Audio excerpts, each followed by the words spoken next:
Hello mga tol. So ito yung ating Mio Sporty or Salty kung tawagin. Ito ay model 2020 tapos nakoko siya nung 2021. Okay, tapos medyo formado na to mga tol. Binibenta ko na kasi to. So medyo kahit hindi ko masyadong gusto na ibenta pero kailangan. Okay. So may paglalaanan tayo mga tol. So ito yung niya, handlebar niya. May passing siya dito pero naglulusto kasi nabasa ng ulan. Okay, so hindi ito gumagana pero yung hazard niya gumagana. Tapos high and low. May off pa nga to ng headlight. Tapos mini driving light. Yan mga tol, mini driving light, Powerfly V2. So 1 year na mahigit yan. Tapos halos naka gold bolts na rin. Tapos yung headlight niya is di na original, itong lens. Yung original kasi is nabasag. Pero ito good replacement naman siya, YSK brand. Tapos naka headlight siya ng H4. So sobrang liwanag niyan. Kahit di ka na nga mag MDL sobrang liwanag niya. Tapos, yan yung tire niya. Ganyan yan. Hindi pa upod kasi. Bagong-bago pa. Tapos, ayan. Yung makintab din siya kasi gawa nung lagi ako nagpapahid ng armor coat. So, hindi na yun nabubura. Okay. Para medyo glossy na siya. Yung finish niya. Tapos, side mirror niya. Short step pero kita naman yung likod. Wala namang grado. Tapos, naka-bar end. Ayan. Tapos, may charging port dito. Hindi ko lang sure kung gumagana pa to pero baka gumagana pa, itetest ko mamaya. Tapos ito kapag magdadrive ka hindi mo na kailangan yung hand support. Okay, yung palm support dito kasi magaan na siyang i-drive. Tapos ito hindi na to gumagana itong hazard nya dito kasi nandito na, pinutol ko ng wire dito. Tapos ito naka anti-tap na, naka shutter lock pa, meron shutter lock. Tapos may hook. Okay.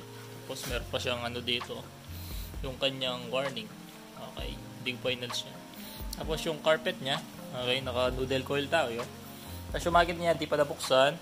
Mileage niya is present 32,554. Tapos kung sino man yung bibili may triple tank. Tapos bibigyan din natin siya ng engine oil, gear oil. Tapos bibigyan ko na rin siya ng previous na ganito pa. Yun. Kasama din kasi yung dito Kasama din dito yung stock pipe. Naka-replica pro pala siya. Yan. So yung bibili, swerte na lang makakabili. Tapos yung seat niya, stock to pero pinatabas ko. So ganyan siya. Yan. Medyo flat. Pero komportable ka na. Tapos itong mga sticker na yan, pangalan ng asawa ko. So alisin ko yan once na may bumili. Tapos CVT stock lahat. Flyball lang nag-iba. Kasi nagkakanto dati. Bagong palit din halos yan. Tapos Mutaro rear shock na 300mm. Okay. Kulay yellow. Bumagay dun sa ating Mio Sporty or Salty kung tawagin na matte green. Tapos meron din siyang ito, yung kanyang CM monorack. Isasama ko na rin to. Sakaling may bumili nga. Tapos may plate number na rin. Tapos itong base plate kukunin ko to, partner nung ating top box. Pero kung gustong bilhin ni seller ay ni buyer, wala namang problema, pwede natin siyang ibenta. Tapos ano pa ba, yan yung itsura ng buo. Yan, alas naka gold bolts na siya. Mga bolts yan, good running condition, walang tagas, no usok. Alaga sa maintenance kada 1,000 kilometer is change oil ko na. Tapos pangalawang change oil naman yung gear oil, so pinapalitan ko. So marami naman tayong stock dito, so alaga sa maintenance yan. Ayun, tapos ano pa ba, yun, yung kanyang ilaw, try natin gaano kalakas. Kunin ko lang yung susi ko sa bulsa. So, yung susi pala natin is yan, anti-theft na banggit ko na kanina. Yan. Dalawa. Tapos, syempre, ito rin. Anti-theft. Yung compartment pala, di pa natin na-check. I-check natin kung may kalawang na ba yung kanyang compartment. Yan. So, yung kanyang compartment is malinis, no? Dito lang may kalawang gawa nung itong monorack na to. Tapos, ayan. Kompleto yan. Lisensya ko nandito. Ang laki. Yan. So, malinis yung kanyang compartment. Yan. Yung issue, wala naman siyang masyadong issue eh. Minor issue lang talaga. Yun nga, yung sa passing light ito. Yun lang. Tapos, mga scratches, syempre. Hindi mo mawawala sa motor. Tapos, kinaganda pa, itong panel niya, naka-tint to. So, hindi to basta-basta magagasgas kasi yan. Naka-tint siya. Protective film. Yan, pina-protective film ko na to since day 1. So kapag binabaklas mo yun, walang basag yung ating speedometer lens. Ayan. Tapos, try natin siya paanda rin. Kung one click lang siya. Okay. Susi. Ayan, meron din siyang voltmeter dito. Ayan, one click naman siya. Tapos, i-choke lang natin siya. Kasi kapag umaga, alam na naman natin yung mga carb type, medyo mahirap tag dito magtuloy-tuloy yung start ng engine nila, minsan namamatay pa. Pag papainitin natin yung makina, mas maganda i-choke natin, lalo na itong mga Mio Sporty. Tapos, yan yung nginig niya, hindi naman ganun kanginig, sakto lang. Okay, ibig sabihin, hindi siya masyado madragging. Kaya pala yung side mirror, walang grado yan. Yan. Malawak na makita naman yung likod. Okay, so yung voltmeter, makikita nyo naman, good po yung battery. Walang depekto sa battery. Ayan, inalis ko na yung pagka-choke, nakasagat na. Ayan, 14.1.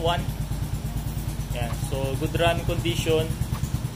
Ayan, mapapansin nyo. So, maswerte na lang yung makakabili. So, hindi lang siya nalinisan, lilinisan ko pa to. Para naman yung ating buyer is matuwa. Parehas kaming win-win, diba? Tapos, ano ba yung ilaw niya? So, ito try natin yung mini driving light, low, white. Tapos yung high beam niya is yellow. So, nagbi-blink siya. Kailangan niya ng relay. Okay. Hindi ko pa ito napa-relay. So, syempre, yung seller na lang yung magpapagawa dyan. Tapos, yung hazard niya is ito, no? Pag mag-hazard ka, minsan kasi naglulus din to kapag nababasa ng ulan.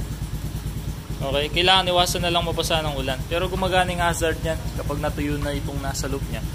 Itong sa loob, magagana din yan. So yung flasher niya gumagana naman left and right. May driving light nga, gumagana naman. Yan. Tapos ang kanyang ilaw, yung sinasabi kong malakas. So i-on nyo muna siya dito sa park light, sagad. Yun. Tapos dito, on natin siyang isa para low beam lang. Low beam. Ayan, napakaliwanag. Hindi natin yung yung mini driving light. Okay. So, natatalo pa yung mini driving light, no? Tapos, high beam. Ayan, white. Sabay sila. Nakakasilaw yan. Yung kanyang high beam. Ayan, no? Sobrang liwanag niyan, guys. Ayan, no? Sobrang liwanag. So, yung mabebentahan natin ito is napakaswerte na rin. Kasi kompleto na siya. May charging port. May mini driving light. Good running condition. Okay. So, binibenta ko siya ng 39K. So, ang dami na ng previous. Tapos, may pa siyang mura na yon yung bentang yon, no? So, sulit na. So, win-win situation na lang ang mangyayari. So, yun lang yung kanyang kabuwang specs. Nabanggit ko na rin. So, gumagana lahat yan, no? Pati kickstart. All stock CVT. All stock yung kanyang CVT. All stock engine. May konting forma lang. Okay. So, mag-message lang sa aking FB yung interesado. Pampanga yung location. Pwede bisitahin dito sa bahay. Di naman ako malis dito sa bahay. Nandito lang ako maghapon. Mag-message lang sa aking Facebook account na Sir Niala. Iwan ko na lang sa description.